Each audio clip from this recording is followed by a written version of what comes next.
देखिए, जिस समय जिस वक्त स्त्री पुरुष संभोग करते हैं, मीटिंग करते हैं, सेक्स करते हैं, मिलन करते हैं, उस समय उनका पूरा ध्यान, पूरा फोकस इंद्री पर होती है, नफ्स पर होती है।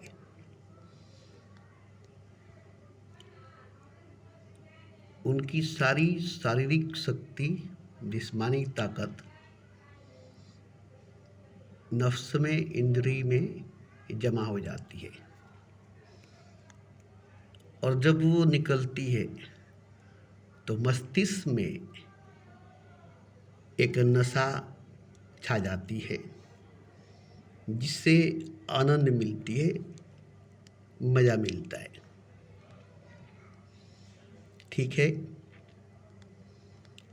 अब यहाँ पर यही सोचनी है कि जब शरीर में,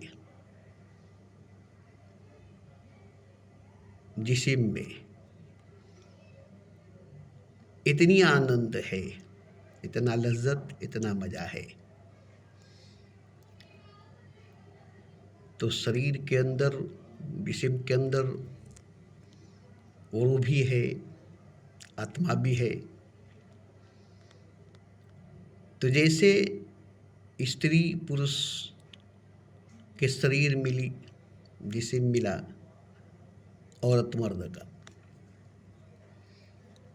तो मिलने के कारण नफ्स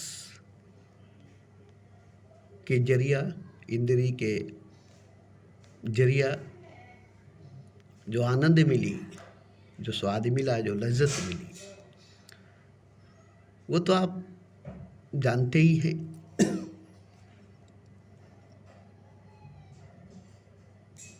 ये जानवरों को भी मिलती है, पशुओं को भी मिलती है, हर शय, हर प्राणी, हर जीव को भी मिलती है। आपको मिलती है तो कोई बड़ी बात नहीं, आपको मिली है तो कोई बड़ी बात नहीं। शारीरिक सुख, जिस्मानी सुख जो आपको मिली, वो पशुओं को, पक्षियों को, हर मखलूक़ात, हर शय, कीड़े मकोड़ों को, फतिंगों को, चींटियों को, मच्छरों को, खटमलों को भी, कीड़े मकोड़ों को भी मिलती है मीटिंग के वक्त, संभोग के वक्त। आपको मिली तो कोई बड़ी चीज़ नहीं है, मगर आप इसको बहुत बड़ी चीज़ समझते हैं। आपको लगता है कि बहुत बड़ी चीज़ हमें हाथ लगी, बहुत बड़ी चीज़ हमें मिली है। नहीं, इससे बड़ी चीज़ रूह के अंदर है, आत्मा के अंदर है। जब दो रूह, दो आत्मा मिलन करते, मीटिंग करते, एक होते, तब जो ऊर्जा, जो शक्ति, जो पावर, जो ताकत निकलती है, तो वो बहती नहीं है, वो बहती नहीं है, वो रहती है। आत्मा से निकलकर आत्मा में और उसे निकलकर रूह में एक चक्र बन जाती है, गोल गोल घूमने लगती है। मगर वो बहती नहीं है, रहती है, और खर्च नहीं होती, वो नुकसान नहीं होती। और इस तरह से दोनों आत्मा को, दोनों रूहों को ताकत मिलती है, एनर्जी मिलती है, स्वाद मिलता है, लज्जत मिलती है, आनंद मिलता है।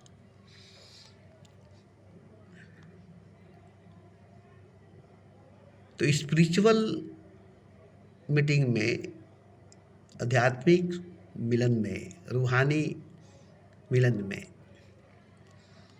जो लज्जत, जो मज़ा, जो स्वाद है, जो शक्ति, जो ऊर्जा, जो पावर मिलता है, वो सही है।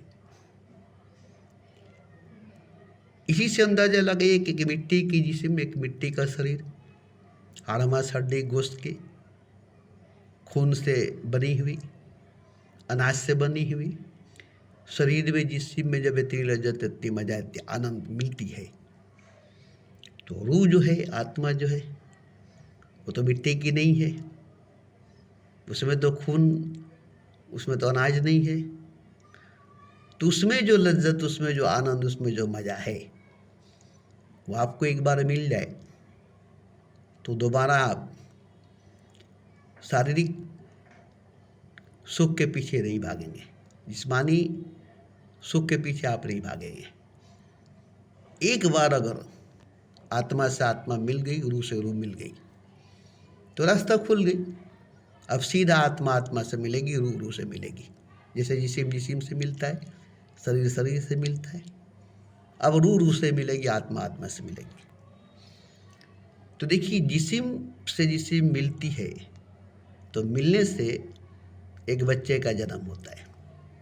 गौर कीजिएगा, शरीर से शरीर जब मिलती है तो दोनों के मिलने से एक बच्चे की निर्माण होती है, तख्लीक होती है, पैदाइश होती है, जन्म होता है। मगर दो रूहों के मिलने से, दो आत्माओं के मिलने से परमात्मा का जन्म होता है, खुदा की पैदाइश होती है। दो रूहों के बीच में खुदा पैदा होता है, दो आत्माओं के बीच में परमात्मा पैदा होता है।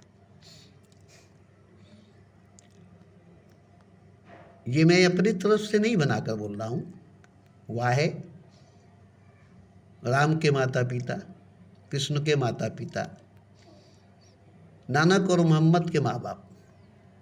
और शारीरिक सुख के लिए शारीरिक मिलन नहीं किए, जिस्मानी सुख के लिए जिस्मानी मिलन नहीं किए, रूहानी सुख के लिए रूहानी मिलन किए, आध्यात्मिक सुख के लिए आध्यात्मिक मिलन किए, स्पिरिचुअल सेक्स किए। तो उनके घर में भगवान पैदा हुआ, खुदा पैदा हुआ, राम पैदा हुए, कृष्ण पैदा हुआ, नानक पैदा हुए, मोहम्मद पैदा हुए। तो क्या वही माता पिता ऐसा कर सकते थे और कोई नहीं कर सकता है? उन्हीं के घर में राम, कृष्ण, नानक और मोहम्मद पैदा हो सकता था। अब राम, कृष्ण, नानक और मोहम्मद पैदा नहीं हो सकता है, ये बात गलत है। आज भी हो सकता है इब्राहिम जैसा इमाम पैदा, आग भी कर सकती है अंदाज़े गुलसिता पैदा। आज भी राम पैदा हो सकते, कृष्ण पैदा हो सकते, नानक और मोहम्मद पैदा हो सकते। आज भी कोई स्पिरिचुअल सेक्स करे, रूहानी मिलन करे, आध्यात्मिक मीटिंग करे, दो आत्मा मिले, दो रूह मिले, तो देखिए उसके घर में, उसके बीच में परमात्मा का जन्म होगा, खुदा का पैदाइश होगी, राम का, कृष्ण का, नानक का, मोहम्मद का, महापुरुषों का जन्म होगा। तो ऐसे अगर दो रूहें मिलन करे, दो आत्माएं मीटिंग करे, स्पिरिचुअल सेक्स करे, पति पत्नी मियाँ बीवी, तो हर घर में राम की पैदाइश होगी, कृष्ण की पैदाइश होगी, नानक और मोहम्मद की पैदाइश होगी। तो क्या बुरा होगा? घर घर में राम होगा, घर घर में कृष्ण, घर घर में नानक, घर घर में मोहम्मद होगा, तो क्या बुरा होगा? क्या बुरा होगा?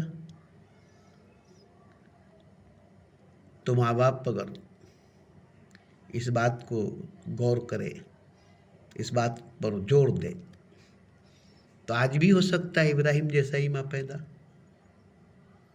तो राम जैसा, कृष्ण जैसा, नानक जैसा, मोहम्मद जैसा, मसीहा जैसा औलाद पैदा नहीं हो सकता, बच्चा पैदा नहीं हो सकता? हो सकता है, हो सकता है। और दूसरी नंबर बात, जब मिट्टी के, जिसे मिट्टी के शरीर में इतनी लज्जत है जो आपको मिलती है, तो ये बड़ी भी बात तो नहीं है, क्योंकि ये पशुओं को, पक्षियों को, कीड़े मकोड़ों को मिल रही है, और यही आपको मिल रही है, शारीरिक सुख, जिस्मानी सुख। तो कोई बड़ी चीज़ आपको नहीं मिल रही है, कोई बड़ी चीज़ आपको नहीं मिली है, मगर आत्मा की सुख मिले, रूहानी सुख मिले, आत्मा का मिलन हो, रूहानी मिलन हो, तो ये बहुत बड़ी बात होगी। तब ये बहुत बड़ी बात होगी, तब आप सोच नहीं सकेंगे, बयान नहीं कर सकेंगे। बता नहीं सकेंगे। इतनी आनंद, इतनी खुशी से आप भर जाएंगे, क्योंकि आपके बीच में भगवान पैदा होगा, आपके घर में राम कृष्ण नानक मोहम्मद पैदा होंगे। तो आज भी हो सकता है इब्राहिम जैसा ही माँ पैदा, तो आज भी हो सकता है राम जैसा, कृष्ण जैसा, नाग जैसा, मोहम्मद जैसा इंसान पैदा। तो ये आप खुद जब इस पर गौर करेंगे तो आपसे होने लगेगा, सबसे होने लगेगा। नहीं तो शरीर पर, जिस्म पर रुके रहेंगे, आत्मा तक नहीं जाएंगे, रूह तक नहीं जाएंगे, तो खुदा तक कहाँ से पहुँचेंगे, भगवान तक कहाँ से पहुँचेंगे। और देखिए, एक बात मेरी नहीं है, ओशो की कही हुई है। हालांकि मैं भी ऐसा बात करता हूँ, मगर मैं अपनी बात नहीं बोलकर ओशो की बात बोलना चाहता हूँ, ताकि आपको मेरी बात पर यकीन नहीं होगी, मगर उस पर भरोसा जरूर होगा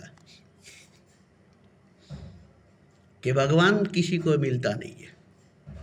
खोजने से भी, ढूंढने से भी, पुकारने से भी कोई भगवान के पास जा नहीं सकता, कोई भगवान के पास जा नहीं सकता। मगर जब कोई उस लायक बन जाता है तो स्वयं भगवान ही उसके पास आता है, खुद खुदा ही उसके पास आता है। और यही वजह थी कि दशरथ के पास भगवान राम आए थे, वासुदेव के पास कृष्ण आए थे, नानक भी आए थे, मोहम्मद भी आए थे। ऐसे माँ बाप थे कि इनके घर में भगवान खुद जन्म लेने के लिए, पैदा होने के लिए तैयार हो गए थे, और पैदा भी हो गए, पैदा भी हो गए। तो आज भी हो सकता है इब्राहिम जैसा ही माँ पैदा, आग भी कर सकती है, अंदाजे गुलसिता पैदा। इसका मतलब आप अगर समझ लेते हैं तो आज भी आप थोड़ी गहराई में, थोड़ी डीप में जाएंगे तो रूहानी लज्जत, आध्यात्मिक स्वाद एक बार भी अगर मिल जाए तो फिर जिस्मानी सुख को, शारीरिक सुख को आप त्याग देंगे। अरे आपको जब कोहिनूर हीरा मिल जाएगा तो कोयला क्यों हाथ में रखेंगे, कोयला को क्यों पकड़ कर रखेंगे। देखिए, अंधे को जब आँख मिल जाती है तब वो लाठी तोड़कर फेंक देता है। अब वो लाठी नहीं पकड़ता क्योंकि उसे आँख मिल गई। तो जब अंधे को आँख मिल जाती है तो लकड़ी को, लाठी को तोड़कर फेंक देता है। मगर जब तक अंधा रहता है तब तक लकड़ी को, लाठी को बड़ी मजबूती से पकड़ कर रखता है। वही उसका सहारा होता है, वही उसका साथी होता है। वो किसी इंसान पर भरोसा नहीं करता, अपनी लाठी पर करता है। किसी मनुष्य पर भरोसा नहीं करता, अपने लकड़ी पर करता है। मगर जैसे ही आँख मिलती है, देखने लगता है, फौरन लाठी को फेंक देता है। ये नहीं सोचता है कि इतने दिनों तक मैं इसके सहारे चला था, इतने दिनों तक ये मेरा दोस्त था। वो फौरन तोड़ देता है और फेंक देता है, क्योंकि उसे आँख मिल गई, रोशनी मिल गई, वो देखने लगा। ऐसे ही जैसे आपके हाथ में हीरा लगेगा, कोहिनूर लगेगा, आप अपने हाथ से कोयले को फेंक देंगे, फिर कोयला को छुएंगे नहीं, कोयले को छुएंगे नहीं, क्योंकि आपके हाथ में हीरा लग गया। तो आत्मा ही हीरा है और वही हीरा है। राम तेरी गंगा मैली में गाना नहीं सुने, आत्मा हीरा है, हीरे को मत फेंको। तो इस मिट्टी के अंदर, इस कीचड़ के अंदर, इस कांदे के अंदर, इस हाड़मा से हड्डी गोश्त के अंदर जो हीरा है, वो आत्मा है, वो रूह है, जिसको आप अभी तक छुए नहीं हैं, जिसको आप अभी तक छुए नहीं। अपनी ही आत्मा को आप नहीं छुए, अपनी ही रूह को आप नहीं छुए हैं। आप जिस्म को पकड़कर, शरीर को पकड़कर, अंधा जैसे लाठी को पकड़कर चलता है, वैसे ही आप जिस्म को, शरीर को पकड़कर चलते हैं। ठीक ऐसे ही जैसे अंधा लाठी को पकड़कर चलता है, ऐसे ही आप शरीर को पकड़कर, जिस्म को पकड़कर चलते हैं। मगर ऐसे ही अंधे को आंख मिल जाए, वो देखने लगे, तो लाठी को तोड़ देगा, लाठी को छोड़ देगा, क्योंकि उसे आंख मिल गई, उसे रोशनी मिल गई। ऐसे ही जैसे ही आपके हाथ को कोहिनूर हीरा लग जाएगा, आप कोयले को छोड़ देंगे, कोयले को फेंक देंगे।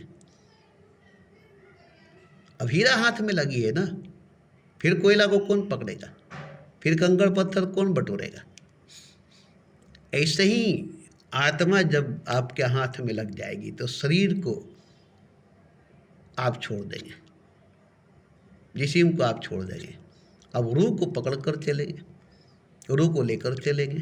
और जब रूह को पकड़ कर चलेंगे, रूह को लेकर चलेंगे, तो रूह आपको खुदा तक ले जाएगा, जिस्म कब्र तक ले जाएगी, शरीर चिता तक ले जाएगी। उसके आगे आप नहीं जा सकेंगे, मगर रूह को लेकर चलेंगे, आत्मा को लेकर चलेंगे, रूह को पकड़ कर चलेंगे, आत्मा को पकड़ कर चलेंगे, तो रूह खुदा तक ले जाएगी, रूह खुदा तक जाएगी, आत्मा परमात्मा तक ले जाएगी, आत्मा परमात्मा तक जाएगी। आपको परमात्मा मिल जाएगी, आपको खुदा मिल जाएगा। रूह को लेकर चलेंगे, आत्मा को लेकर चलेंगे, तब आत्मा के साथ, रूह के साथ सत्य संग, सत्य आत्मा है, ईश्वर है, सत्य आत्मा है, ईश्वर है। आप सत्य के संग चलेंगे तो आत्मा और ईश्वर के साथ चलेंगे। आत्मा साथ होगा आपका, ईश्वर आपका साथ होगा। आप आत्मा के साथ होंगे, ईश्वर आपके साथ होगा। आप रूह के साथ होंगे, खुदा आपके साथ होगा। तो जितने भी लोग जिस्म के साथ हैं, शरीर के साथ हैं, वो आत्मा को छोड़कर, परमात्मा को छोड़कर चल रहे। वो कोयला को पकड़कर, हीरा को छोड़कर चल रहे, वो लाठी को पकड़कर, रोशनी को छोड़कर चल रहे। तो किसी तरह से ये बात समझ में आ जाए, किसी जिस्म के अंदर, किसी शरीर के अंदर आत्मा है जो कि हीरा है, रूह है जो कि हीरा है। खोजिए इसके अंदर, तलाशिए इसके अंदर, कहीं ना कहीं आत्मा है, कहीं ना कहीं रूह है, और उसे पकड़ लीजिए और उसके साथ हो जाइए, उसके संग हो जाइए। फिर देखिए वो आपको कहाँ तक ले जाता है, कहाँ ले जाता है। वही आपको खुदा से मिलाएगा, वही आपको खुदा तक ले जाएगा। उसी की पहुँच खुदा तक है। जिस्म की पहुँच कब्र तक है, शरीर की पहुँच चिता तक है, रूह की पहुँच खुदा तक है, आत्मा की पहुँच खुदा तक है। और जब आत्मा के संग हो जाएंगे तो खुदा आपके साथ हो जाएगा, रूह के संग हो जाएंगे तो भगवान आपके साथ हो जाएगा। जैसे ही आत्मा के संग होंगे, आपके साथ परमात्मा हो जाएगा। जैसे ही रूह के साथ होंगे, आपके साथ खुदा हो जाएगा। आप रूह के साथ होंगे, खुदा आपके साथ होगा। आप आत्मा के संग होंगे, परमात्मा आपके संग होगा। आप रूह के पास होंगे, आपके पास खुदा होगा। आप आत्मा के पास होंगे, आपके पास परमात्मा होगा।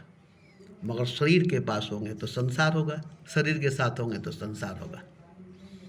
और शरीर और संसार दोनों धोखा है, आत्मा परमात्मा दोनों सत्य है, जिस्म और जहान दोनों धोखा है, और रूह और खुदा दोनों हकीकत है।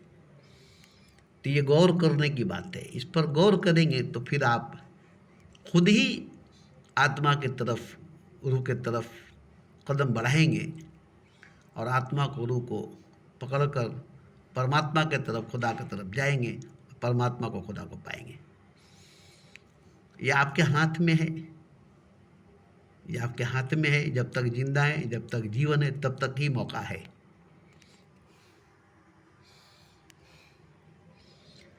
तो कैसे आत्मा को पकड़ा जाए, कैसे रूह को पकड़ा जाए, कैसे आत्मा के संग हुआ जाए, कैसे रूह के संग हुआ जाए,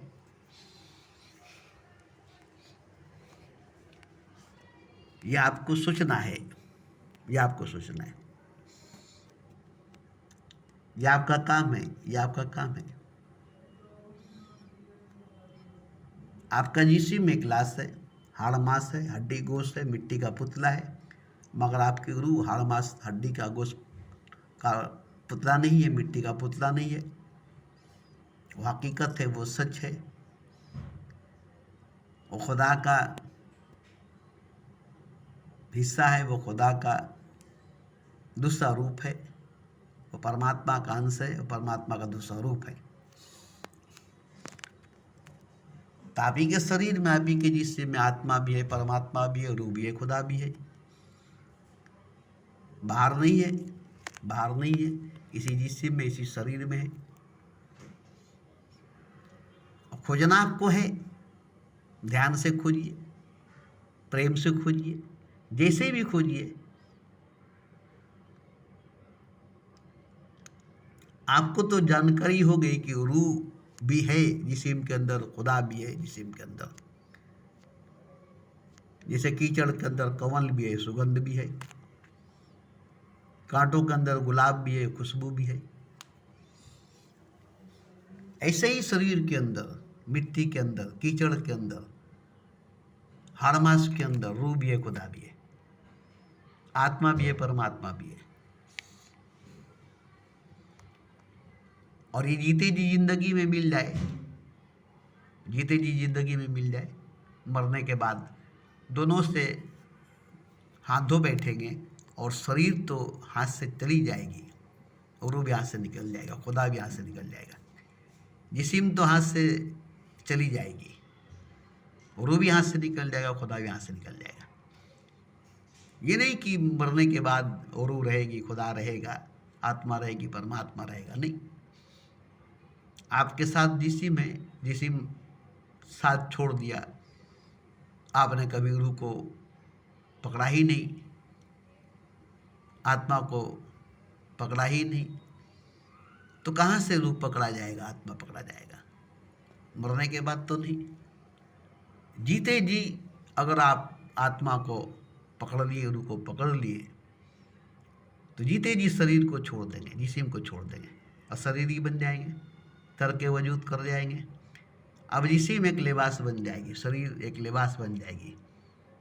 अब आत्मा शरीर बन जाएगी, रूह बॉडी बन जाएगा, जिस्म बन जाएगा। अब रूहानी जिंदगी जिएंगे, आध्यात्मिक जीवन जिएंगे और परमात्मा को, ईश्वर को, खुदा को पाएंगे। ये आपको अगर मेरी बात सुनकर समझ में आ जाए कि नहीं, ये बात तो सच है, ये बात तो हकीकत है, तो आप भी आत्मा की खोज में, रूह की तलाश में, अपने जिस्म में ही, अपने शरीर में ही, अपने बॉडी में ही लग जाएंगे। क्योंकि इसको खोजने के लिए बाहर जाना नहीं है, बाहर नहीं भटकना है, अपने ही जिस्म में, अपने ही शरीर में आत्मा है, परमात्मा है, रूह है, खुदा है। ये नहीं कि आपको जाना पड़ेगा किसी एवारा पर, किसी जंगल में, किसी पहाड़ पर, किसी रेगिस्तान, किसी सहरा में। नहीं नहीं नहीं, किसी मंदिर, मस्जिद, गिरजा, गुरुद्वारा में नहीं नहीं नहीं। या पढ़ना पड़ेगा गीता, रामायण, बाइबल, कुरान, नहीं। ये सब बाहर की चीज़ है। बाहर चीज़ में ना आत्मा है, ना परमात्मा है। क्योंकि आत्मा परमात्मा दोनों शरीर में, रूह खुदा दोनों जिस्म में है। तो जिस्म में ही है, जिस्म में ही मिलेगा, शरीर में ही है, शरीर में ही मिलेगा, बॉडी में ही है, बॉडी में मिलेगा। जैसे कीचड़ में कमल है, वो तो सहरा में नहीं मिलेगा, वो तो रेगिस्तान में नहीं मिलेगा। जब भी मिलेगा तो कीचड़ में मिलेगा, तालाब में मिलेगा। ऐसे ही कांटों की झाड़ी में गुलाब है, तो कांटों की झाड़ी में ही गुलाब मिलेगा। कोयले के खादान में हीरा है, तो कोयले के खादान में हीरा मिलेगा। अब कोयले के खादान में आप कोयला ही बटोरते रह गए, हीरा को नहीं खोजे, तो जिंदगी भर कोयला ही हाथ आया, जबकि उसके अंदर हीरा भी थी, हीरो को खोजे नहीं। जिंदगी भर कीचड़ ही हाथ आया, जबकि उसके भीतर कंवल भी थी, कंवल हाथ नहीं आया। जिंदगी भर कांटे ही हाथ आए, जबकि उसके भीतर गुलाब भी थी और गुलाब हाथ में नहीं आया। तो इसे ही जिंदगी भर जिस्म ही पर निर्भर रहेंगे, शरीर पर ही निर्भर रहेंगे, तो बस मौत तक का ही सफ़र होगा। मौत के बाद आपका सफ़र नहीं होगा, मरने के बाद आपका सफ़र नहीं होगा। आपका कुछ नहीं होगा, मरने के बाद आपका कुछ नहीं होगा, कोई नहीं होगा, आप ही नहीं होंगे, आप ही नहीं होंगे। लेकिन जिस्म के अंदर रूह को खोज लिए, शरीर के अंदर आत्मा को खोज लिए, तो फिर मरने की चिंता ख़त्म, मौत की फिक्र ख़त्म। क्योंकि शरीर मरेगी, आत्मा नहीं, जिस्म मरेगी, रूह नहीं।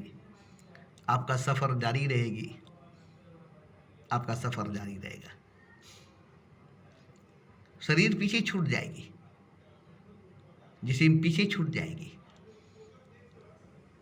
अब आप मौत से आगे निकल जाएंगे, मृत्यु से आगे निकल जाएंगे। अब एक नया जीवन, एक नई जिंदगी पा जाएंगे, जो आध्यात्मिक होगी, जो रूहानी होगी। अब ये भौतिक जीवन, जिस्मानी जिंदगी, शारीरिक जीवन, संसारिक जीवन, ये कोई माने नहीं रहेगा। इसमें कुछ है भी नहीं, इसमें कुछ भी नहीं है, मगर लगता है कि इसी में सब कुछ है। मौज मस्ती, ऐशोआराम, आनंद, लेकिन नहीं, ऐसी बात नहीं है। ये तो आपकी आंख बंद है, बेहोश हैं, सोए हैं, नींद में हैं, इसलिए लगता है, इसलिए लगता है।